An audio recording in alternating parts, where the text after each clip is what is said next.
Assalamualaikum warahmatullahi wabarakatuh. Perkenalkan, saya Fabio Anzulif dan teman saya Sanya Tabita Manurung. Kami ingin presentasikan mengenai hasil praktikum kami dan judul Pembuatan Media Interaktif Mengenal 3 Candi yang ada di Jawa Tengah berbasis desktop. Dan langsung aja, bab 1.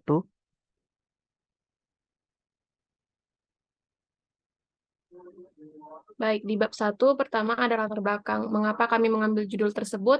Karena terbatasnya media penyampaian dalam proses pembelajaran yang sering didapati hanya menyampaikan lisan maupun tulisan di papan tulis kepada siswa dan siswi baik di SD maupun tingkat SMP.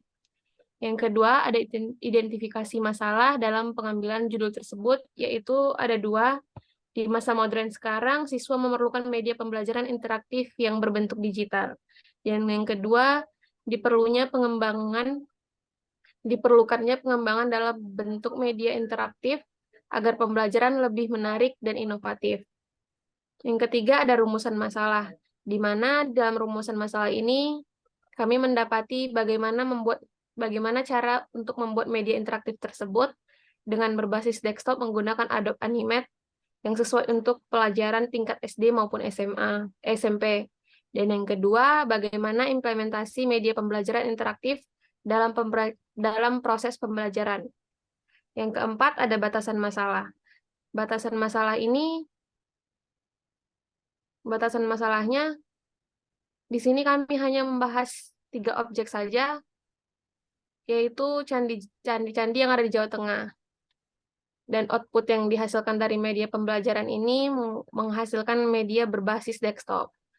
Untuk tujuan dan manfaatnya, yang pertama tujuan. Tujuannya untuk membuat media interaktif berbasis desktop menggunakan Adobe Animate yang sesuai untuk pembelajaran di tingkat SD maupun SMP. Yang kedua, untuk mengetahui implementasi media pembelajaran interaktif yang sesuai untuk pembelajaran tingkat SD dan SMP. Sedangkan untuk manfaatnya yaitu dengan adanya aplikasi ini diharapkan dapat menjadi media pembelajaran bagi anak-anak dalam membantu proses belajar mengajar. Lanjut, Bang.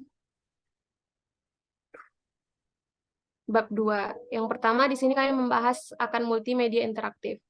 Multimedia interaktif merupakan sebuah aplikasi multimedia yang dipakai atau dipergunakan dalam proses belajar mengajar yang berguna untuk penyaluran pesan atau pengetahuan, keterampilan, serta sikap.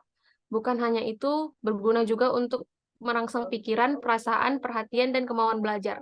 Sehingga secara sengaja proses belajar mengajar terjadi bertujuan untuk terkendali dan bermakna. Selanjutnya, Bang.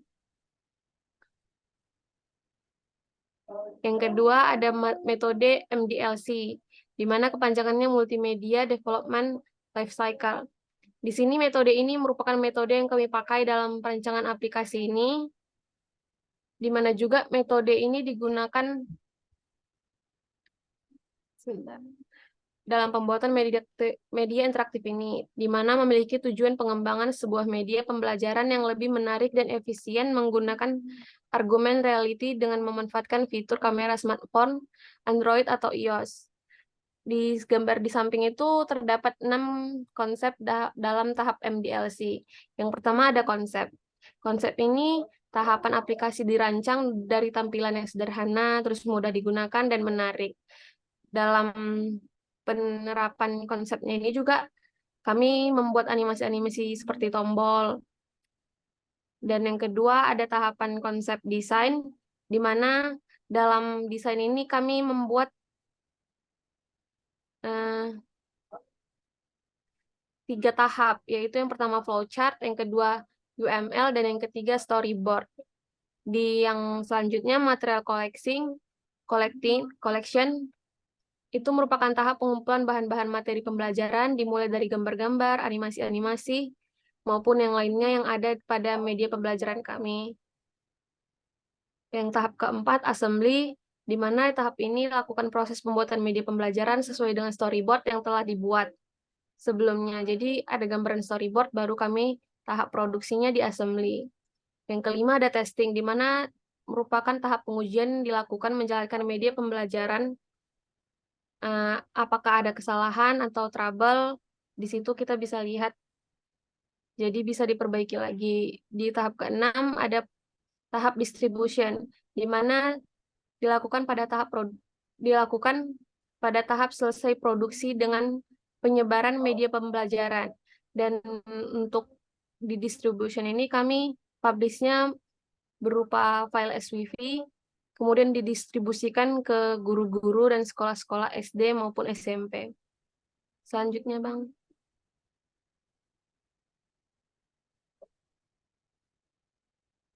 Materi berikutnya ada UML, Unified Modeling Language, di mana suatu metode dalam pemodelan secara visual yang sering digunakan sebagai sarana perancangan sistem berorientasi objek.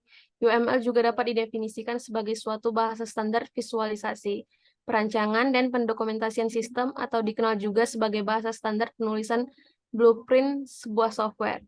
Dalam UML ini terdapat 3 diagram. Yang pertama ada use case diagram, yang merupakan pemodelan untuk melakukan sistem informasi yang akan dibuat. Yang kedua ada activity diagram, di mana activity diagram ini menggambarkan aliran kerjanya dari sebuah sistem tersebut. Jadi kita dapat tahu nih, kayak dari sini bisa kemana gitu.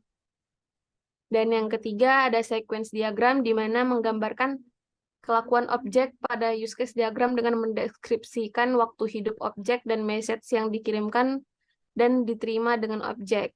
Jadi kayak di sequence diagram ini kita bisa tahu kayak user itu bisa bekerja ngapain aja dan admin itu bisa bekerja apa aja pada media interaktif tersebut. Selanjutnya, Bang.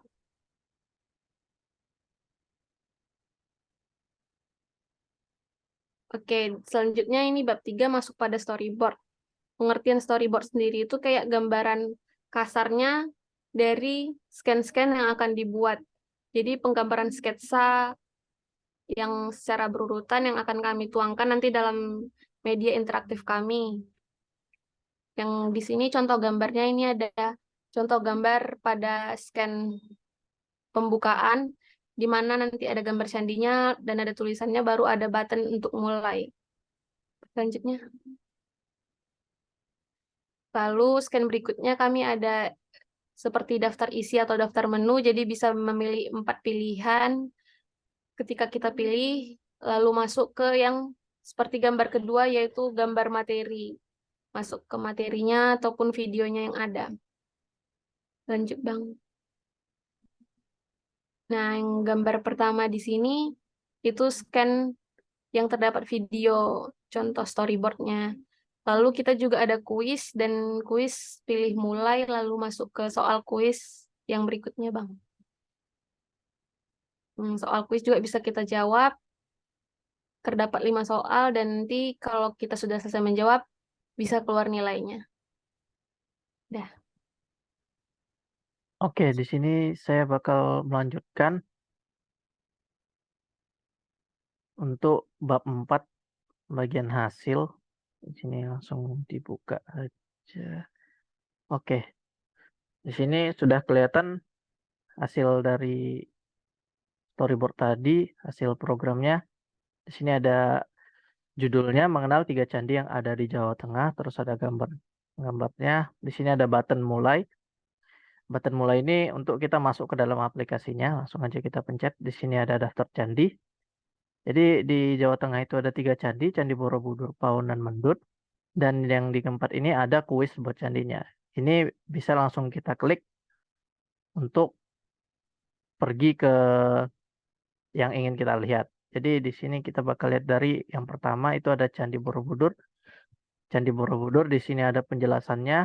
Button-button di sini ada text to speech yang dimana dia akan membaca teks yang ada di sini. Jadi seperti mendikte. Di sini ada tombol back, tombol home untuk balik ke tampilan awal, dan ini ada tombol next. Di tombol next. Jadi masih sama button-button yang di sini juga, ini masih penjelasan tentang Candi Borobudur, dan di sini ada contoh video. Jadi di sini taruh video di sini. Nah, selanjutnya di sini ada Candi Pawon. Untuk buttonnya juga masih sama, yaitu ada text to speech, back, home, dan next. Di sini ada penjelasannya, dan ini juga masih masuk penjelasan ke dalam Candi Pawon. Selanjutnya di sini ada Candi Mendut, buttonnya juga masih sama. Di sini ada penjelasan tentang Candi Mendutnya, dan di sini ada kuis. Oke, kuis di sini ada tombol mulai. Mulai ini dia akan langsung masuk ke kuisnya. Di sini ada tombol back untuk balik ke yang sebelumnya. Di sini ada tombol home untuk masuk ke tampilan awal. Oke, di sini dicoba ada kuisnya di sini. Ini bakal dijawab dulu dengan jawaban yang benar.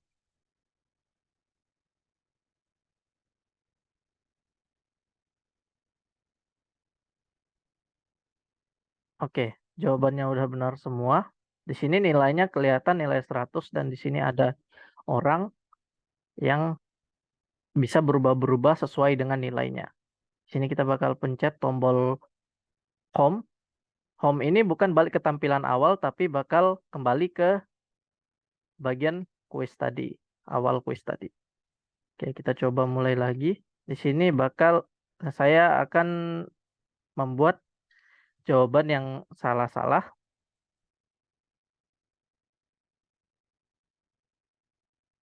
Nilai akhirnya 0. Nah, ini orang yang tadi juga berubah. Saya balik lagi. Saya coba bikin nilainya itu pas-pasan.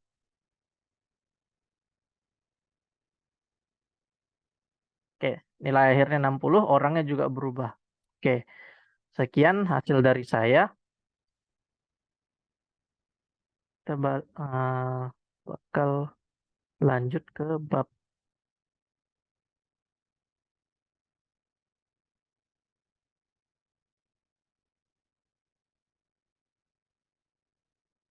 Oke, lanjut ke bab 5. Bab 5, kesimpulan. 1. Pembuatan media pembelajaran interaktif pengenalan 3 candi yang ada di Jawa Tengah tingkat SD dan SMP dibuat menggunakan aplikasi Adobe Animate dengan menggunakan metode MDLC berbasis desktop.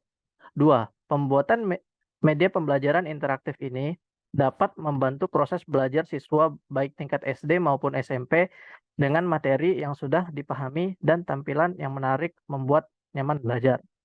Bagian saran. 1. Program ini sebaiknya dibuat lebih menarik dan lebih lengkap. 2. Background di dalam program diharapkan lebih disesuaikan. Oke, terima kasih. Sekian dari kami, kurang lebihnya mohon dimaafkan. Wabillahi taufiq wal hidayah. Assalamualaikum warahmatullahi wabarakatuh.